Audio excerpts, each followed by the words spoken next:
Digital యుగంలో 2 ఏళ్ల పసికొన నుంచి 10 ఏళ్ల పిల్లాడి వరకు అందరి చేతుల్లోనూ స్మార్ట్ ఫోన్లే కనిపిస్తున్నాయి.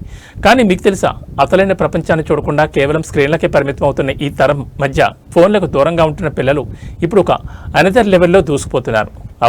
అవును ఇది ఇప్పుడు ప్రపంచవ్యాప్తంగా చర్చనీయాంశమవుతున్న ఒక కొత్త ట్రెండ్. తాజా పరిశోధనల ప్రకారం స్మార్ట్ ఫోన్లకు దూరంగా ఉండే పిల్లల్లో అద్భుతమైన సృజనాత్మకత కనిపిస్తోంది.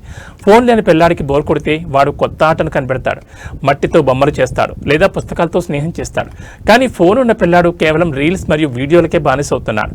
దీనివల్ల ఫోన్ లేని పిల్లల్లో మెదడు పనితీరు మరియు కాన్సన్ట్రేషన్ పవర్ ఇతరుల కన్నా 50% ఎక్కువగా ఉంటుందని నిపుణులు చెప్తున్నారు.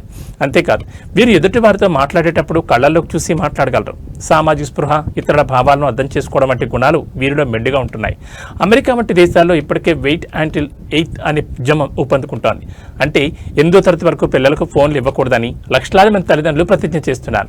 స్క్రీన్ల వెనుక ఉండే కృత్రిమ ప్రపంచం కంటే బయట ఉండే స్వచ్ఛమైన గాలి, మట్టి, ఆటలే పిల్లలను ఆరోగ్యవంతులుగా మారుస్తాయి. మీ పిల్లలను ఫోన్ ఇచ్చి వారి ఆలోచనలు బంధిస్తారో, లేక వారిని స్వేచ్ఛగా ఆడుకొనిచ్చి నెక్స్ట్ లెవెల్కి తీసుకెళ్తారో ఆలోచించుకోండి.